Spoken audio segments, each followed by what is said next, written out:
It's been 11 years since we sat down together and did an interview in London, in Sunderland, in his new home. And today I decided to bring him to the Royal Century, where it's peaceful, nice vibrancy, the birds are chirping, there's music in the background, and I'm here with my brother, Dr. ASAMOAH GYAN.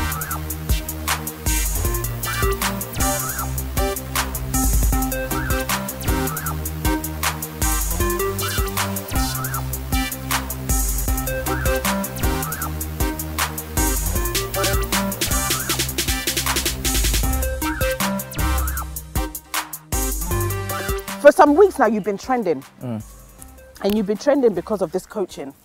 So, are you going to be going into professional coaching? Is that how you see the future?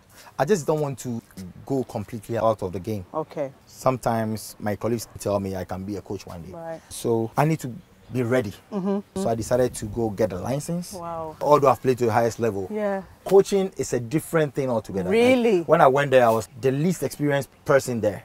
You know, because most of them have had coached for years and now they are coming for their license. Okay. When I start explaining things, I explain to the highest level. Right. And then they told bring it down. You have to start from the grassroots. Okay. You know, you're teaching kids. There I was like, wow. So do you think that now you respect coaches more? Yes. It's different. They go through a lot. And what I've seen is, for my whole career, I just put on the shoes, my socks, and then dress up and go to training. Right. Now, but what happens in the staff room before coming, that is what I went to see there. And I'm beginning to understand what coaching is about. Yeah. Before I actually even start the interview, what would you tell your younger self? If you were to start all over again, what would you tell your younger self with all the experience, everything that you've been through? I got to the top, and when you are at the top, all these things will come. All these things will come. People will try to set you up. People will try to fabricate lies. People will try to write on your name. People will come deceive you. You know, people will come closer to you because of your fame. Yeah. I didn't want to be famous, you know. My work did it. Wow. You know, so it will still be the same.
How are you? I'm fine. Thanks for having me.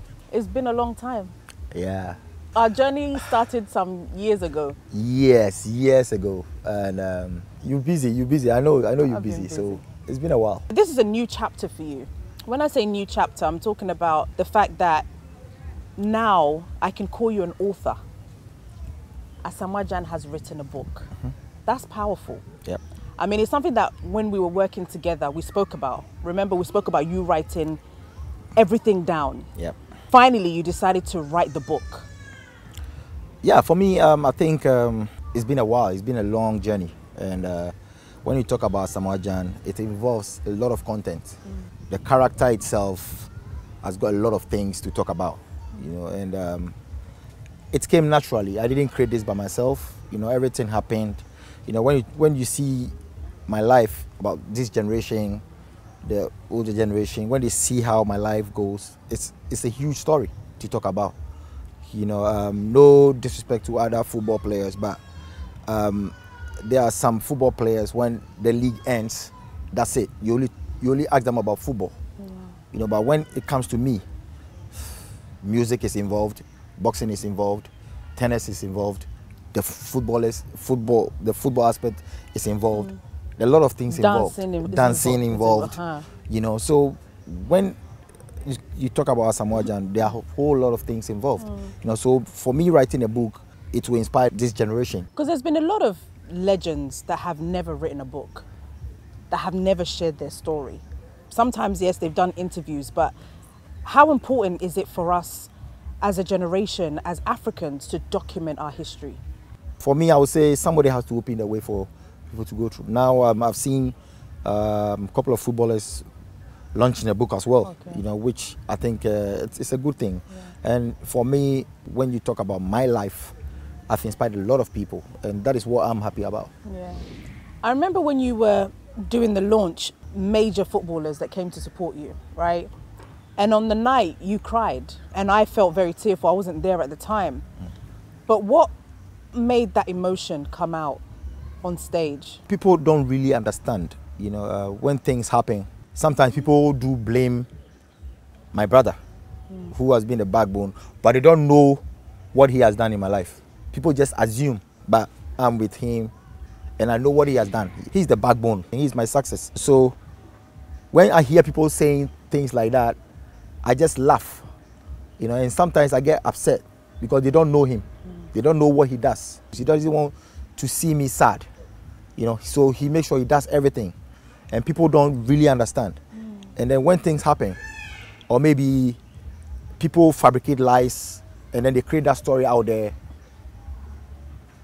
they put the blame on my brother sometimes, you know, which I feel like is not fair, because I'm like myself, I know 98% of the things said about me is totally false, you know, but sometimes I do motivate myself out there and say, okay, I'm at the top, so definitely people try to write on my name.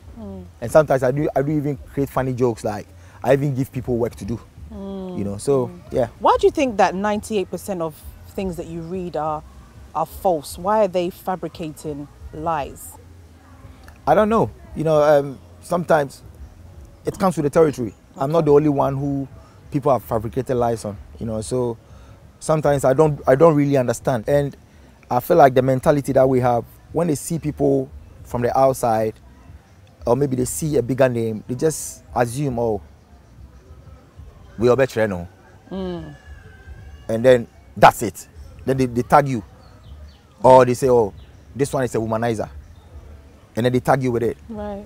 This one is an alcoholic, he smokes weed, he did that. And you know, I've never even tasted alcohol before, I've never even smoked before. You know, there are a lot of things going on that people assume, and then they just judge you with it. Like they say, is it lonely at the top? There are advantages and disadvantages. You know, sometimes we don't have life. You know, there are places you want to go. Yeah, but you can't. But you can't, you know, and sometimes anxiety also. There are a lot of things that goes on behind the scene, you know, because there are things you want to do, but you cannot.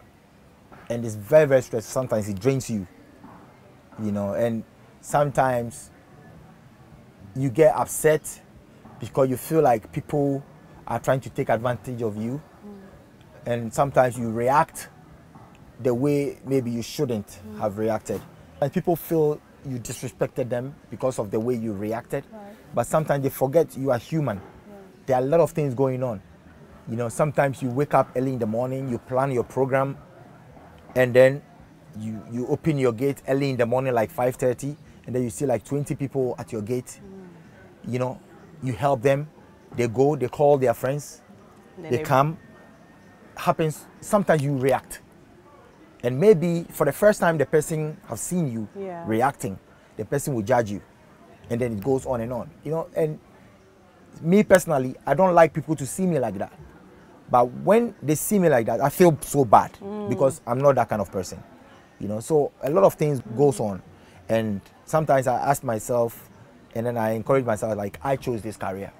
So I have to just bear with it. Bear with it. Yep.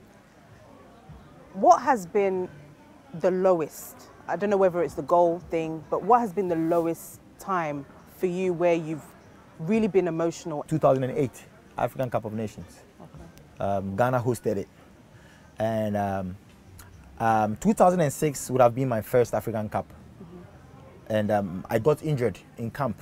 That was the last training to the tournament in Egypt. And I got injured in 2006. So in 2008, Ghana hosted it. And it would have been my first African Cup of Nations. And that time, I got injured. You know, I had a problem, my groin and everything. And I said to myself, there's no way I'm going to miss the African Cup of Nations. And that year, Manchester City wants to sign me. Wow. The deal was almost done. And I was injured at that time. And I remember my agent told me I should forget about African Cup and then make sure I get well and then go sign the contract. And I told my manager, this is my first African Cup of Nations. I need to die for Ghana. Ghana is hosting it. You know, it's an amazing tournament, you know, so I will go to Ghana. Wow. So in that game, in that tournament, I had to be injected, you know, to kill the pain, to force myself to play. And then there was one game against Namibia. People were expecting Ghana to beat them like 10-0 or something. And it was one of those days, you know, there was one chance that it was a very, very acute angle. You know, the goalkeeper came to catch the ball. He left the ball. I turned, and it was an acute angle. So I shot the ball. The ball went wide. And then people jumped on me like, oh, I missed this and threatening my family, insult. Like, oh yeah, I remember. It was even worse than the World Cup thing. You know, and that was the first time I was like, I'm sacrificing for you people, you don't see it. You know, my mom called me in the morning crying, you know, like she has never been hurt like that. So I started crying. That was when I threatened to leave the camp. I took my things and the former president, Kufuor, came and spoke to me. But that time, my heart was already gone. Wow. You know, off the tournament, I was off. You know, I cried the whole day. Wow. You know, people didn't know that. You know, I cried the whole day, and that was the end of that tournament for me. You know, and because I remember there was even, I think they wanted to burn your mom's house. There was like stuff going on. You know, coming to my house, insulting my mom, and like there were a lot of things going on. You know, so I was really, really upset, and we played against Nigeria in the quarterfinal. Although I played in that game, but I wasn't that happy. You wasn't there. And then in that game, you know, I was in pain. I was upset, very emotional. My last game was the quarterfinals against Nigeria. So I didn't play the semi-finals and we lost against Cameroon. After the tournament, I had to go for a scan. And then they told me I had to go for an operation. I had to go out for like 5 months. That time I vowed, like, when I see a Ghanaian outside and I see a Nigerian, I will help the Nigerian. Wow. That bad. Like, I was very mad. You know, and miracle happened. I was on the hospital bed when I signed the contract to France. Wow. You know, so things happen. Things happen. Yep. And you've overcome it. Do you think that we need to be more careful how we speak to or deal with footballers or personalities? Because sometimes there's a lot that you're dealing with, right, that we don't actually know. Do you think we need to be more cautious in the way in which? For me, sometimes I feel it's jealousy. Okay. You know, people just misjudge you. They don't know what you go through. The national team has been paid like bonuses. They pay them bonuses. One journalist comes up with a story and then people jump on it. This is our career. I'm a footballer. I need to be paid. Why do doctors go on strike? You only attack footballers because they are taking bonuses. But when you are not get paid, you go on strike. Right. You get what I'm saying? Yeah. But people don't even understand it. And behind the scene, those same people, they tell you, "Masem womb." But when they go on social media, hypocrisy, they just write it out there. And the people start commenting. And those same people, they come to you and they say, if I were you, I would do the same. You see? The country we are living in. Yeah. You see people sit on radio, they insult you, they do that, they do that. When they meet you in person, they apologize behind the scene. Right, but not on camera. Not on camera. Yeah. Yeah. And there are a lot of things. There are a lot of all these things going on. So I feel like people are hypocrites. And it's the world you are living in. It's from the olden days. Those who are more real, just watch. The leaders that are more real, they get killed. They get assassinated. Right. That's the world we are living in. Do you think Ghanaians, we like successful people? Do we support success? For me, no, I don't think so. You know, and let me put it this way: maybe they don't support it enough. Okay. You know, and there are some people who knows the truth, but because of hypocrisy, they listen to the masses and then they follow what people say. Right. And the thing looks real, it becomes real. I'm going to talk about your brother in a second, but just to kind of lead up to this question, we spoke about Azumah Nelson as one of Ghana's biggest exports when it comes to boxing. 10 years as reigning champion, right? Do you think he's been celebrated enough? For me, I don't think he's been celebrated enough because he's the only African boxer who has taken boxing to the whole world. Like, he's the greatest African boxer of all time. It's undisputed. Ghana has gotten a lot of world champions, talking about Ekwote, Joseph Agbeko, Joshua Clote, Emmanuel Tego. You know, we've got a lot of world champions, you know, but he stands out. He's a Hall of Famer. And then when we were growing up, like many years ago, his name was given to this Kaneshik Sports Complex, which I feel is very, very disrespectful to Azumah Nelson. You know, we have the Bukom Arena, very nice arena. Azumah is undisputed. You know, his name should be given to that to be named after the Bukom Arena, not Kaneshik Sports Complex. You know, for me, I felt like it's very, very disrespectful to him, and Ghanaians need to sit down and then correct that mistake, because Azumah is a huge icon from Ghana. He's somebody we shouldn't joke about, because he was the one in the old days who took Ghana to the map. When Azumah is fighting, 4 a.m., 3 a.m., everybody's up. This generation, Philippines have Pacquiao. Yeah. And he's the only one they have, Pacquiao. And that time, Azumah was the only one we had at that time. You know, so he needs to be celebrated. We also talked about when somebody dies, that's when we do a statue for the person. Do you think that these things needs to be done whilst the person is alive so they can see them being celebrated? Exactly. That is what everybody wants. You know, sometimes, even for example, look at Arsenal. Thierry Henry's statue is there. The day he saw it, he was crying like a baby. At least he knows he has done something. His heart is at peace. Whenever he dies, he knows he's seen everything. We've got a lot of old stars who has putting Ghana on the map that have that anger in them, because they feel like they've never been treated right, you know. And all these things, naturally it affects us, but we don't know. Sometimes we go to tournaments, we don't perform. All these things, I believe in spirituality. There are a lot of things people say and it works. You know, let the people be at peace. When we talk about football, right, you are a legend, okay? When we talk about Ghana, you can't really mention Ghana without mentioning ASAMOAH GYAN. And that's not just me saying it because I know you, but the fact that if you are in the UK or you're traveling to the US and you mention Ghana, somebody say, oh, I know ASAMOAH GYAN. Do you think that we have done enough for even you, ASAMOAH? You know, I know you're very humble about it, but do you think as a nation, I know that they've now, you know, put you as the tourism ambassador for Ghana, but have we done enough to celebrate ASAMOAH GYAN, who you are our top scorer? And not just top scorer for Ghana, but when we come to the world, even Ronaldo, like, you have scored more goals than a lot of even the Western world when we talk about the big players. Have we done enough for ASAMOAH GYAN? Nope. I don't think so. You know, there are a lot of people who come on social media, disrespect me.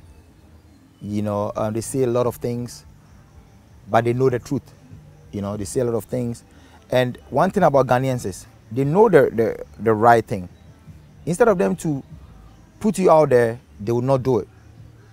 But when foreigners praise this, that is where they bring their star.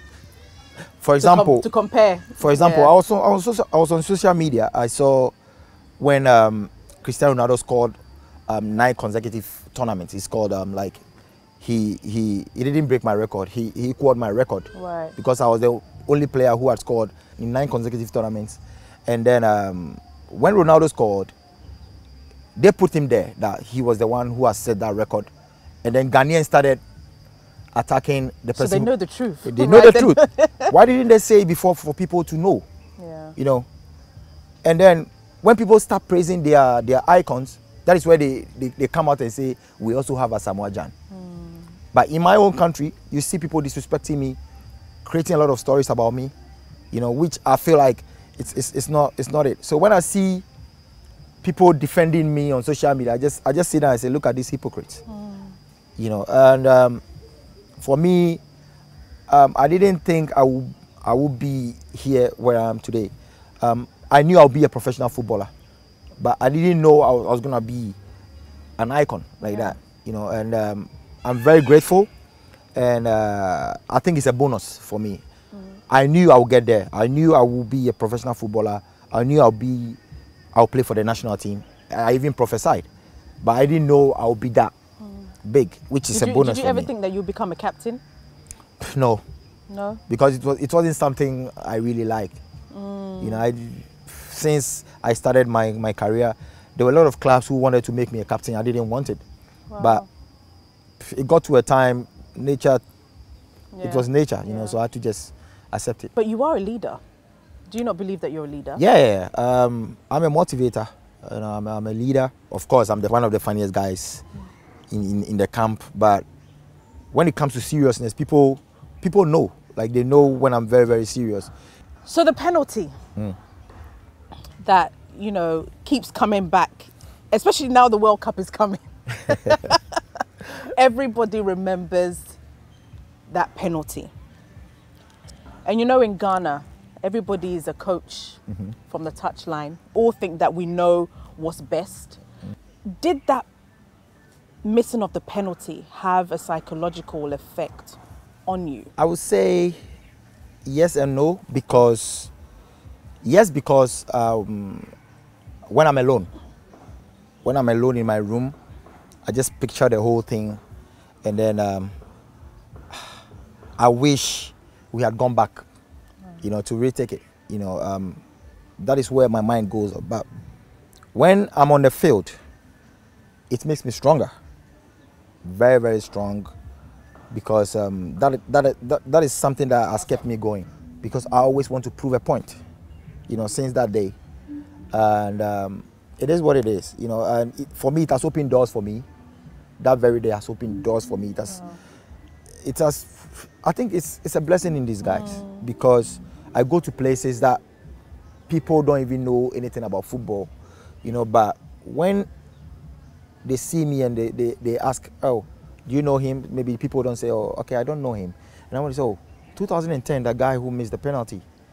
You're like, oh, that's him. Okay, he said, oh, but he's a good player, you know, and then you see people, you know, Steve Bruce, when I was in Sunderland, he called me to the room and he asked me, do you know the reason why I signed you? And I said, no. And he said, you're a man. Wow. You know, you missed the penalty, during the penalty shootout, you went back, shot it, and you scored. And I like people like that, people who are very strong mentally. Wow. You know, that is why I signed you. Although everybody knows you're a very good player, but because of that mentality you have, you know, so it has opened a lot of doors for me. Yeah.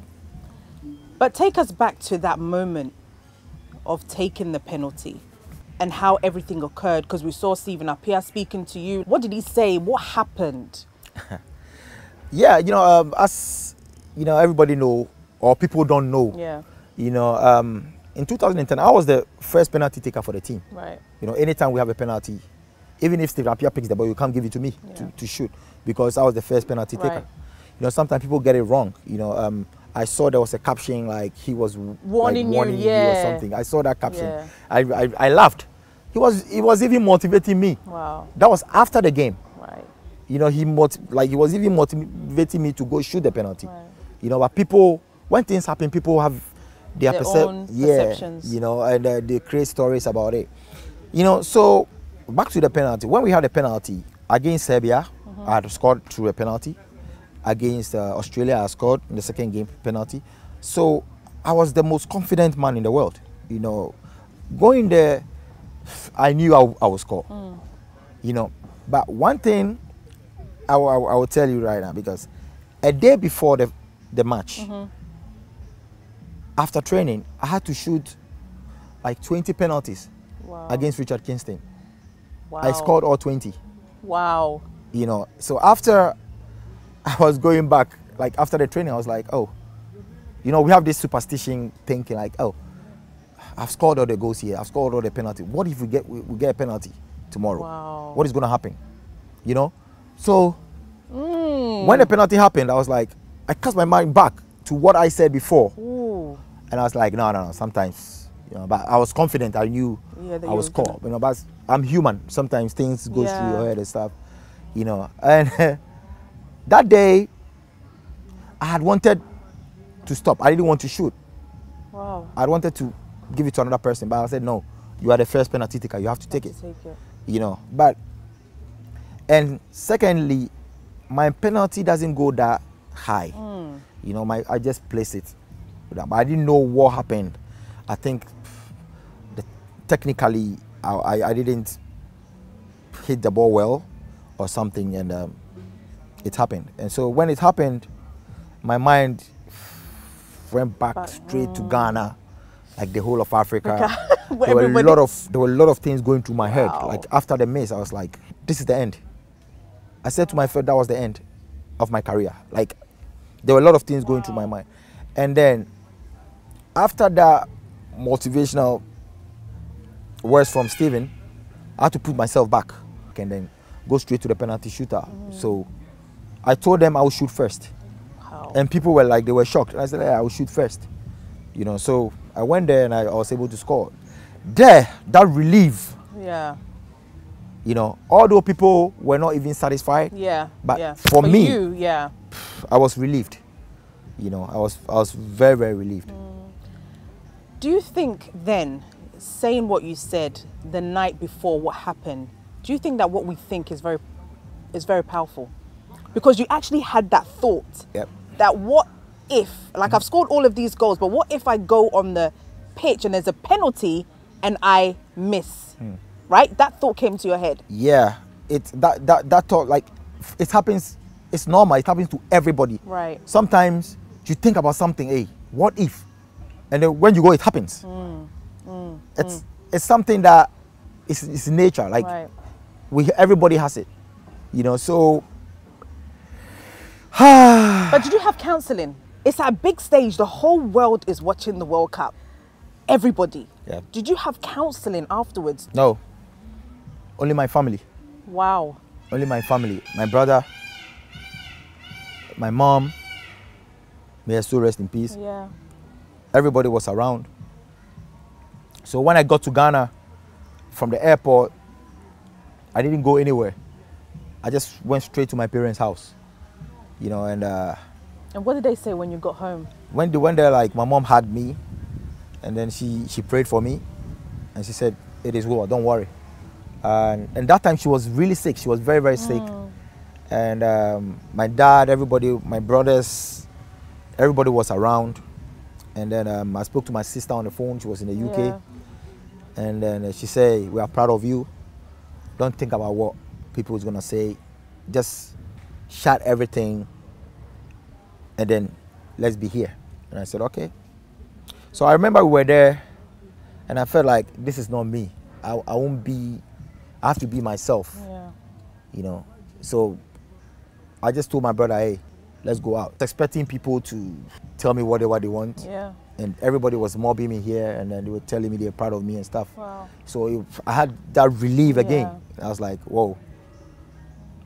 Although things went wrong, but I also say 2010 was the best year in my career. Wow.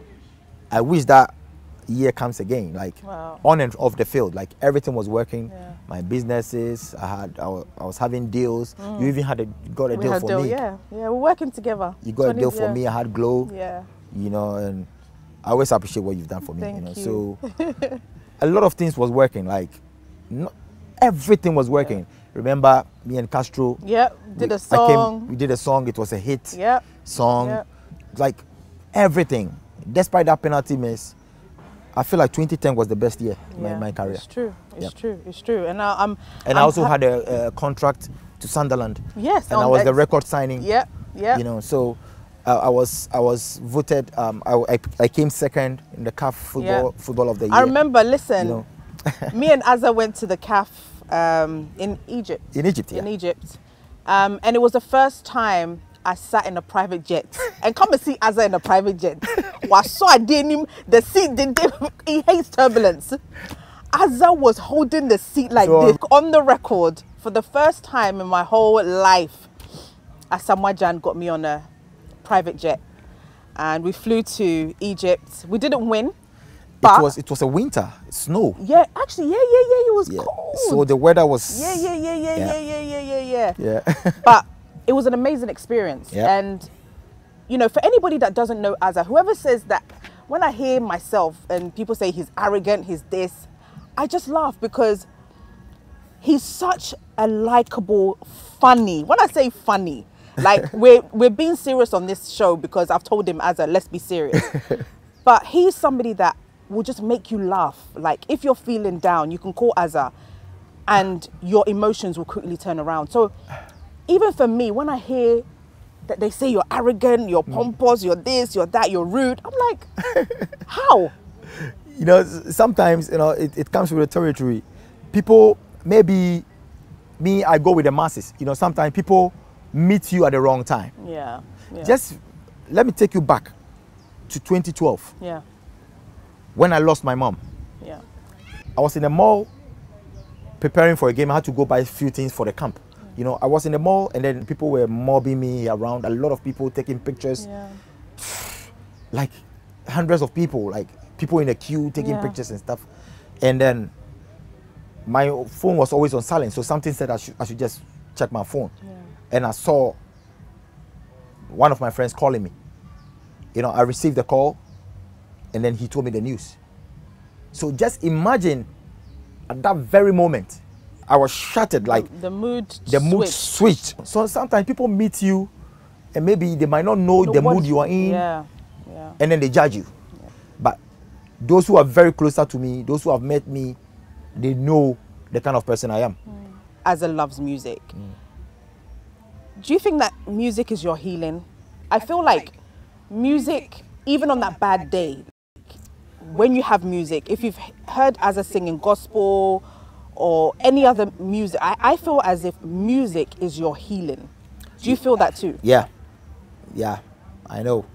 And you know, there are some songs, even when I'm going to play, there are some songs that I hear and then I can predict scores. Wow. Yes, I can just say, okay, first 15 minutes I'm going to score. Wow. You know, that music. I remember a few days ago, you know, I've started training a few days ago. I was doing some abdominal exercise. I was struggling, you know. I had to hit like 100. Wow. I was struggling. And then one of the guys put one of my favorite songs. And I said, listen, because of this song, I'm going 100 straight. And you did it. I did it. You know, so when it comes to music, nobody taught me how to sing. Nobody taught me how to control the band. Yeah. Nobody taught me anything. It came naturally. You know, I remember when I started with the band, you know, they wanted to text me. You know, so I was singing, and then the keyboardist, he intentionally made a mistake. So when I was singing, when he made a mistake, I turned. And I looked at him and he was like, eh. How did you know? How did I know? Yeah. You know, when the bass is not right. The bass is not right, I know. When the lead guitarist, I know. Nobody taught me this. You know, so I feel like it's natural. When your mother died, she was like your backbone, like your everything, right? And at some points, I feel like you wanted to actually give up a lot of the things because she was somebody that would encourage you and always be there for you. Did she have effect on your career after she passed away? She did, you know, but I would say I was very closer to my mom, you know, but when I moved outside, it became a bit like a distant. Okay. So, like, I just see her like twice in a year. Sometimes when I come to the national team, that is where I see my mom. Right. Or when I'm on holidays for like a month, that is why I see my mom. Right. All the rest, I've been outside. I talk to her and stuff, you know. So when she died, it affected me in a way for some few months, you know. But because of that distance we had, that was my advantage. Because when I was in Ghana, I was very close. Yeah. From training, I don't go anywhere. I'd never been to the nightclub before. From training to my mom, like we were that close. Yeah. So what saved me was the fact that for the fact that I moved to Europe. You know, I think that was the one that saved me. But do you think, in hindsight, would you think that you would have wished to spend more time with her? Yeah, because of course people like my people call me like a mommy's boy. Yeah. You know, because I was always with her, you know, but due to some reasons, my career, you know, I had to just move abroad, you know, and then there was a bit of distance. But I wished I would have stayed with her. Yeah. Yep. And what's your greatest memory? Like, what's one of your fond memories when you think about her? When she was alive, she always told me when I was a kid, like when she put me on her back, when she normally go for trading, you know, she goes to Burkina to pick, like, and then on the border, because because of the security there, they like to check the bags and stuff, and sometimes when she had money, she had to put it in my diaper. Wow. You know, she had to put it in my diaper, and then like small girl. Right, the money in. Money in. Yeah. And then when she crosses the border, and then she takes the money out, like, and then one woman. Did you poo on it? I don't know. I don't know. You know, and one woman saw her. Okay. You know, in the olden days, we have this women that have those long earrings, and then they sell medicine. Okay. You know, and one woman saw her removing the money and stuff, and the woman told her, "Your son is gonna be rich." Wow. You know. So she has been repeating it. So when I became ASAMOAH GYAN, she always tells me, "I knew you would be." Wow. And then I was named after a very, very rich man. Okay. Whose name was Nana ASAMOAH. Right. You know, so for now, people who don't know, my name is Nana ASAMOAH. Nana ASAMOAH. Yeah. So when you call me and you don't add the Nana to it, my mom will get upset. Wow. When she's around and you call me and you don't add the Nana to it, she'll be really, really upset. You know, so those who are very closer to me, they call me Nana ASAMOAH. Yeah. Yeah. So that name I inherited from a very, very rich man. Wow. You know, so that was what she has been telling me. So that was the memory. Yeah. So that means, you know, when I said about what we speak and what we say is very important, right? Yep.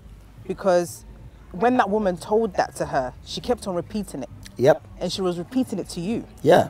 So I remember, like, she always say, "Hey, I know you are going to be rich.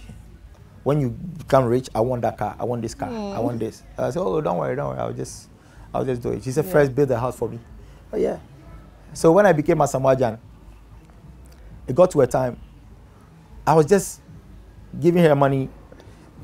Of course, you know, I need to spoil my mom. Of course. You know, I was giving her money. And it got to a time she was like, "Hey, you've forgotten to build a house for me." Wow. You know, I was like, "Oh, yeah." So we started building in her hometown. I remember when she completed, I think it was a seven bedroom house in her hometown. That was when she died, when she completed it. Wow. Yes. So she died when everything was completed. So She didn't get to move in? Nope. So now the family has moved in. Has moved in, yeah. How important is family to you, Asa? Yeah, you know, when I went to the course, the training, the coaching course in Will, of course, I had to see the kids, you know, and I haven't seen them for a couple of months, you know, so when I went there, the last born, the Ohima, yeah, she didn't sleep. She was waiting for me to come. Wow. And then I think like 10 minutes to the house, she fell asleep. Ah. So she didn't see me. So it was Raphael. It was Raphael who waited for me, and then she said, "No, I'm not sleeping in my room. I'm going to sleep with you." So we slept together. You know. And you know Raphael has your character, right? Raphael is just like Asa. Raphael, yeah, Raphael is the outspoken type. Yeah. You know, very, very adorable. And very funny. Very funny guy. Yeah. Very emotional. Yeah. You know. And that's you though. Yeah. People don't know that side. They don't know that emotional side. You know, but yeah, it is what it is. And then how seeing Juju, like, is it beard, like how? Junior is a big boy now. Yeah. Junior is a big boy now. He's gotten a bit of me. You know, that quiet type, that observant type. You know, he's a very shy guy. Yeah. For me, people don't know I'm also a shy type. Yeah. I just do it for the camera. Yeah. You know, I'm the camera guy. Like, hey, when I see people, hey, but I'm very, very shy. Yeah. Right? People who knows me knows it. Yeah. You know, so yeah, Junior is taking a bit of it. At your peakest moment, your fans then and your fans now, do you still feel the love?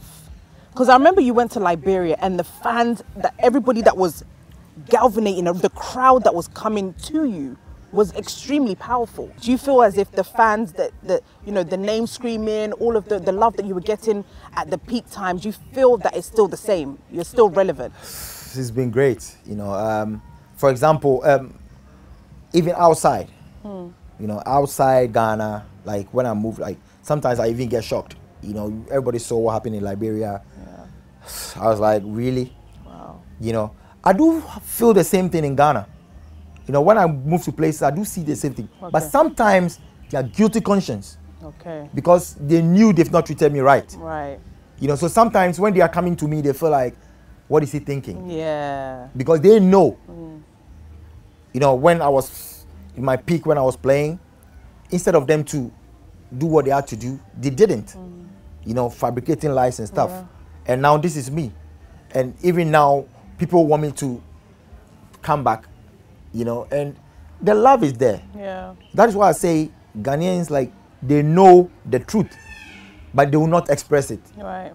You know, right. that is the difference. But I still feel the love the same. Yeah. Like, even in Dubai, we were in Dubai just recently. That was crazy. Yeah, it was crazy. You were there. Yeah. You know, the love is great. You know, I still feel the love. You know, but sometimes I still feel they feel guilty. Yeah. You know, when they see me. Hey, but you could see people are even scared to come take pictures with me. Right. You know, maybe they might think, oh, I would just shun them. Yeah. They still have that guilty conscience. But honestly, I still feel the love everywhere I go. Okay. You know, That's amazing. It's been amazing. You know, a lot of people don't know that you're extremely spiritual. On the days that you were born, you meditate, right? Yep. You have your me times. I remember you have your own room that you meditate on your days that you were born. What has made you so spiritual? People do invite me to churches, you know, but I'm more spiritual. It came naturally.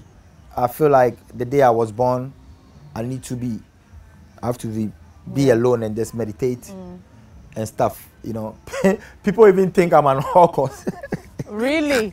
Have they said that as well? Yeah, I've heard a lot of things. Wow. Like, you know, but it is what it is. When you are there, you be expecting all these things. You know, but people don't know how spiritual I am. Very, very spiritual. Sometimes, that's what I say. On the field, I can just sleep, and then the following day, when I'm fit and everything is going well, the following day I just come and I say, okay, we've won. I'm going to score this time. And it happened. Those who knew me, those who were very close to me, I just wake up and I tell them, okay, first 15 minutes I'm going to score. Wow. Just put your bet. They'll be like, really? It will happen. Wow. I'll just say first 90 minutes. I remember 2010 African Cup of Nations. In the final, I told Ajimabedu, I told them I was scoring the last minute. Wow. And then, and Antoniana, I remember, I told them I'm going to score in the last minute. So Egypt scored in the 80-something minute in the final. Wow.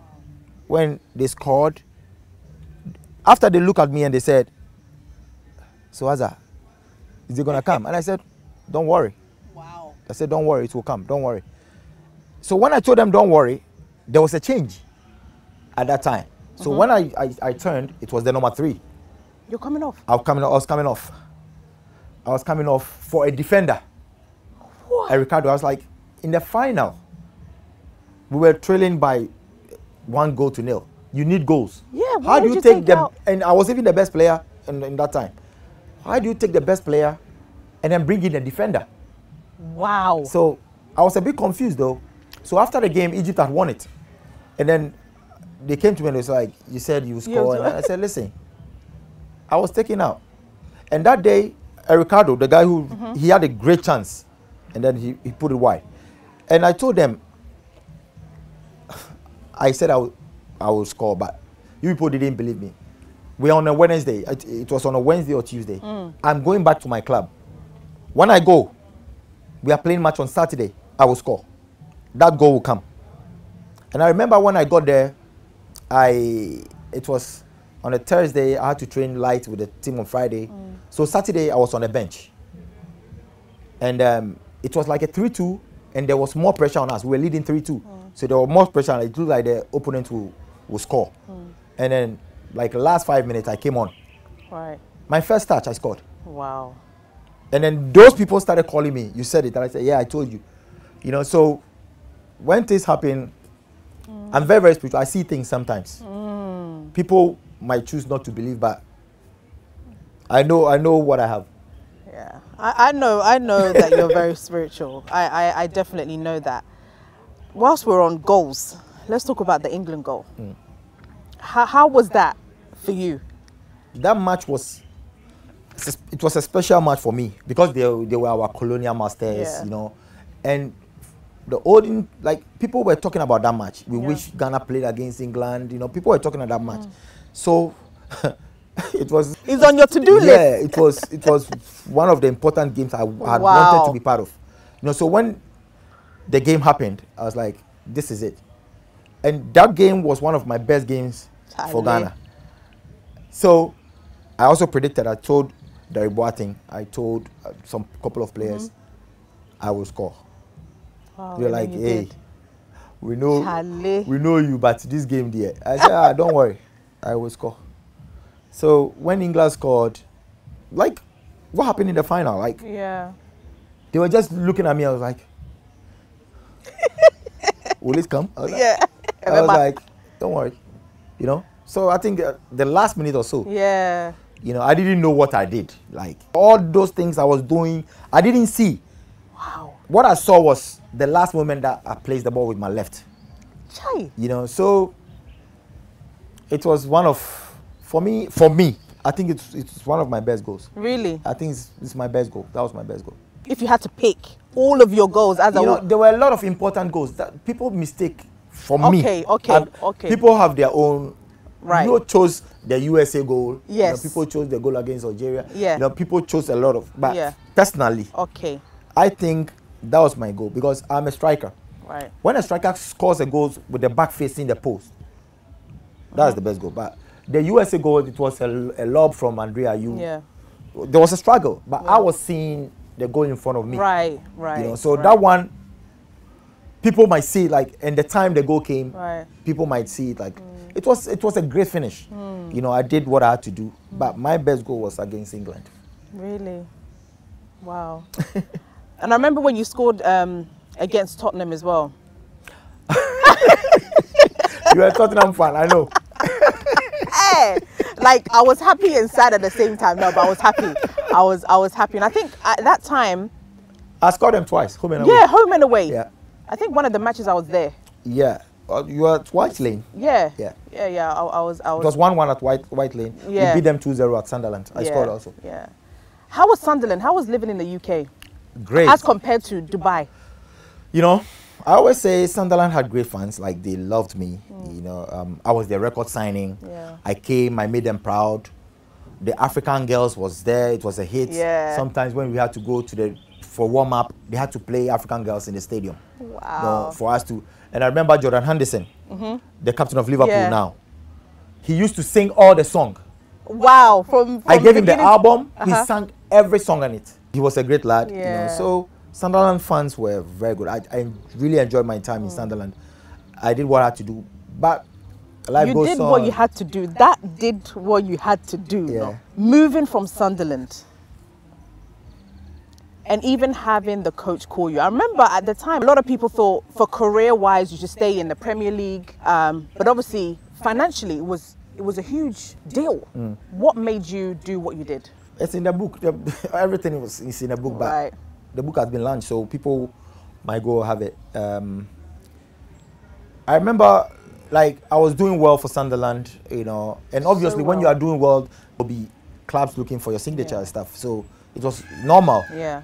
And Al Ain, the club from UAE, they made the offer. You know, it was a loan deal. Okay. You know, for just one season, for like £6 million. Wow. You understand? So a loan deal for £6 million, I had never even seen some before at that time. And then there was an option that if the player decides to stay in Dubai, they will add another £4 million to it to make the permanent deal. Wow. So they made everything. And then Sunderland, because I was the best league in the world, they thought I'll just go for one season and then come back. And people didn't get what happened. Sunderland needed money at that time. Okay. You know, so that's $6 million. And for me going for one season, they felt like I could go and come. So for me, I feel like they were thinking about the money more than me. Right. You understand? Although my deal was very huge.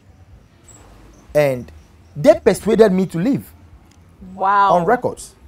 Wow. You know, they told me, oh, you can go and don't worry.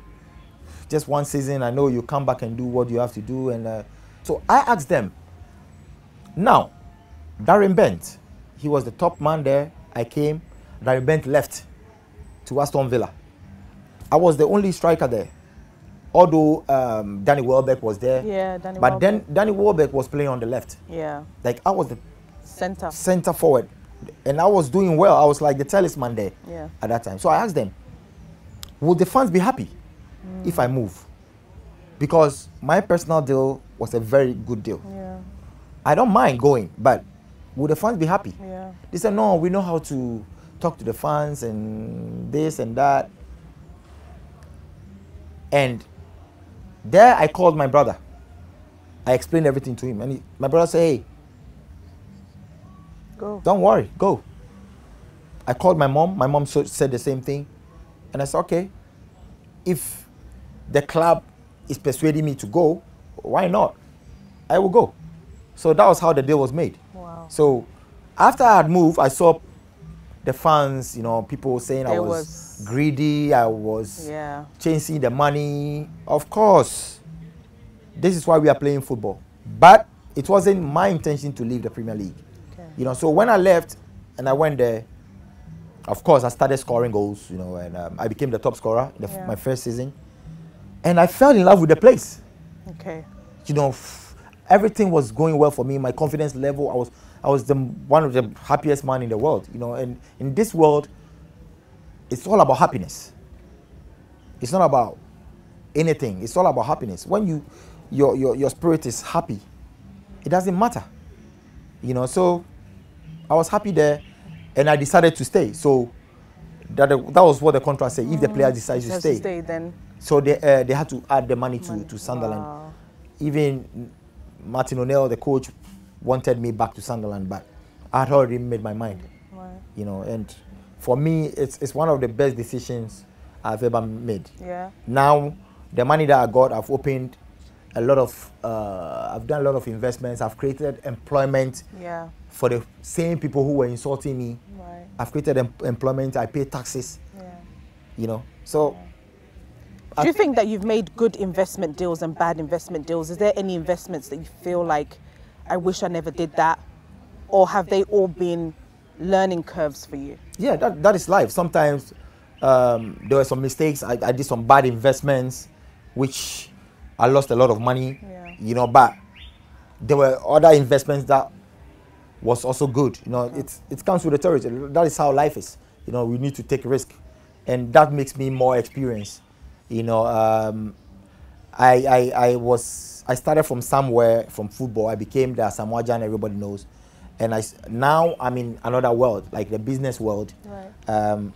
I know I'll be the ASAMOAH GYAN in the business world one day. Okay. You know, so right now I feel like I'm inexperienced in the business world. You know, so I contacted those who have been there, you know, guiding me and stuff. And things are beginning to move. So you have the water company. So let's talk about some of the business that you're doing in Ghana. I have a real estate. You know, I have oil station. Hey. That's it. Because of the hey thing. That's it. Like I've made a lot of some bad investment that really went wrong. You know, but I think those things need to be spoken about so that the youth know that, look, sometimes you will go wrong, right? You know, sometimes it works for some people, sometimes it doesn't work for. When you put it out there, maybe it's a good thing. It will be good for some people, and they will withdraw. Right. You know, so it's something maybe we can talk behind the scene. Right. So Paradise Park, just. And the book, the name of the book? Legendary. Legendary. The book's name is Legendary. You know, it's my team did so well to come up with that name. You know, like, you know, Legendary, like the Jan. You know. So, No. So it's very unique. It's very, very unique. Yeah. When you were in Dubai, UK, you had a lot of guys around you, and I see that now it's like almost like you're walking alone. For me, when I was in my peak, you know.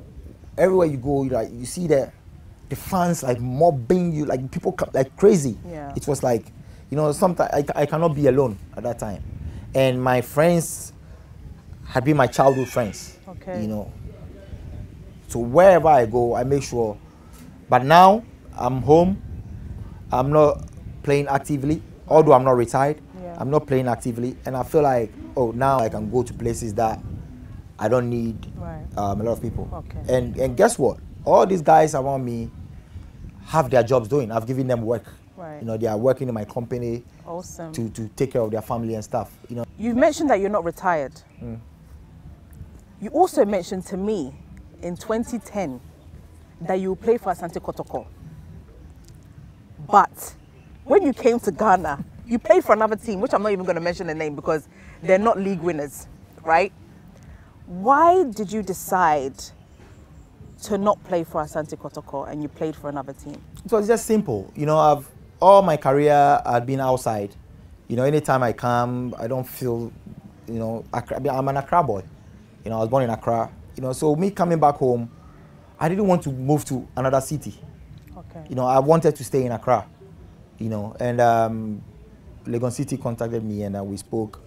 You know, although I was talking to Kotoko, you know, but I wanted to be in Accra, you know, and I've lived in Accra for quite a long time now, so I feel like, okay, I've had the taste of Accra, so now I can move to wherever I want to go and play, you know, so I've started working out bit by bit and make sure I get fit and be ready to play any competitive football, you know, and when I get fit to play any competitive football, obviously I'll play for Qatar. Hey. And if I see my body and I feel like I'm still struggling, I'll retire. So do you think that you could play in the World Cup? Anything can if happen. the opportunity comes. Anything can happen. Yeah. Everything is possible. If the opportunity comes, why not? You know, I've seen a lot of comments, you know, people who want me back to the national team and stuff. You know, everything is possible. You know, it has happened before. In Cameroon, Roger Miller did the same. Yeah. You know, but I want to earn the call up. You know, I want to earn the call up. I want to start playing competitively. Okay. You know, it could be anywhere. Okay. It could be in the Ghana League. I want to see myself in a team, in a club, playing week in, week out. Right. You know, before I can consider going to the World Cup. If not, life goes on. And right now, my body is the most important thing. You know, I have to take care of myself well. And as I said, if I evaluate my body and I feel like I'm still struggling, my body's not responding well, I'll just call it a day. I'll just thank everybody and then I'll retire. Wow. Because you stopped for a bit. You stopped for a bit and you were playing tennis. I know you love tennis. Why was there a break? When I was in Legon City, I was battling injuries. Okay.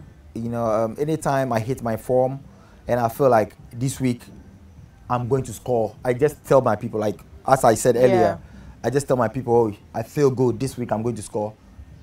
And that week I get injured. And then I have to go back for like 2 months, you know. So I went for checkup and doctor said, like, my muscles are tired. Wow. You know, so I need a long break. Okay. You know, just to make sure everything heals. Right. Because it seems like my body is stressed. I don't, the body is tired. Yeah. You know, I've played a lot of games and stuff, you know, so I had to just give myself a break. And now I feel very good in my body. Although I'm struggling to get back, it's normal. You've been away for away for a while, you know, so I've just started training and to make sure I get to that level. You know, of course, I've added weight. I need to just share some weight, and then and it's easy for you to gain weight. Yeah, it's very easy for me to get. You know me, you know. So that is where that's what I'm working on. That's always been one of your my challenges. Yeah, I'm working on my weight, and I make sure cardio work. I have to just be physically fit, and then talent-wise, God is there already. You know, so now everything depends on me now. Right. Everything is on you. Do you see yourself in a political environment one day? It's something positive, you know, because when you are chosen by the people, it's a good thing, you know. But politics is a it's a career, you know. It's a career. It's a different thing altogether, you know. But you might never know. Okay. You might never know. I'm not saying I'm going to politics, but it could be. Okay. It could be possible because I'm human. Yeah. There are a lot of things that is not planned. George Weah was a great footballer. He didn't know he would be a president. Yeah. You know, but it will get to a time, maybe I might be a politician. Yeah. I might be something. Yeah. But I'm not ready for now. Okay. Let's see what happens. Let's see what happens. So the future, seeing what is happening, what does the future look like for Nana ASAMOAH GYAN? The future looks good. I see many things happening in the next 5 to 10 years. I'm just praying for health. And with good health, you can do anything. You know, I need to be more healthy, and then we see. If you had to change the perception of African mindset, the way we think, the way we do things, what would be the 3 things that you would change? It's the mentality, you know, that negative thought, that juju, do this, you killed this one to do this, you know, everything, you know, our mind is like the Asian. We need to change certain things, you know. And sometimes I'll be driving and our driving is even bad. You know, you see cargo cars driving on the inner lane instead of being on the outer lane, and then they feel comfortable there. You know, there are a lot of things that need to change. Our mentality. You know, we need to think positive and stop thinking like everything about although we believe in spirituality, but our 80% is more like spiritual. Yeah. Like you see a football club, instead of the club to practice the act, they don't do it. They go to the pastor for the pastor to pray for them, to put the ball in the net for them, instead of them to train. Yeah. You know, that mentality, you know, we need to change it and think about the reality, you know. Because if I train for 6 months and you don't train, and then you go to and sleep at the church premises and don't train, I will win. Yeah. Yeah. You need to practice the act. Practicing the act. You understand? Yeah. Yeah. And not only football, there are a lot of things. There are a lot of things. You see the marketplaces, people selling things on the road, and then when people, they sack them, they'll say, oh, yeah, and told Mao. You know, there are a lot of that mentality. We need to do things right. Okay. Yeah. Thank you. I think this has been a fantastic interview. I hope you've enjoyed the interview. I really do enjoy it. But you didn't let me crack jokes, but it's fine. I know I didn't get I've been restricted. You've been restricted, but thank you so much, Azza, for allowing us to enter into the ASAMOAH GYAN that people don't really know. That I'm fortunate to have been part of your journey. But why are you looking so young? You are still looking young. Am I? But you are old. Can you imagine? Hey. Minyo. This is Minyo Ankasa. Bon for another. Eh? Bon for.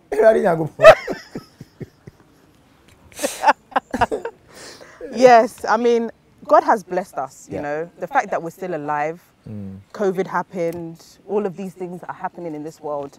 I'm fortunate, and I'm so proud of you. Thank you. I'm also proud of you. I'm proud that, you know, I've been able to just even be, you know, with you at your peak, at the low times with you as well. And I wish you all the best. You know, you have a great energy, you have a great spirit, and I can only wish you the best. So thank you. God bless you in everything that you do. Yeah, I also like to thank you for everything. You know, everything I do, you try to support. Even if you are not there, you call me. You know, that respect, that mutual respect, although we do everything together, although we laugh, we joke, that mutual respect is there, you know. And thank you for the deals. You're welcome. And I know tomorrow you'll give me another deal. So thank you for everything. Thank you too, Azza. And, you know, are you enjoying the Royal Senchi environment? Hey, well, you know, yeah, you have to strike a deal for me. You want every weekend I have to come. You have to come here. Okay, so you love the environment. I'll eat free, everything free. Hey. I'll sleep free. Do you like their rooms? It will go free. Hey. Yesterday you slept in their room. How was it? It was great. You know, a great environment, great resource. Yeah. You know, you could see the nature and everything in the background. Yeah. That is why I chose here. Yeah. You know, to do the interview. So to see what we have at Royal Senchi. Yeah. You know, this is a free advert. So just come. Royal Senchi, he's giving you a free advert, so we'll be sending you a contract. Yep. To sign him as a brand ambassador. Yep. For Royal Senchi. Thank you all so much for watching the show, and I'll see you next time. God bless.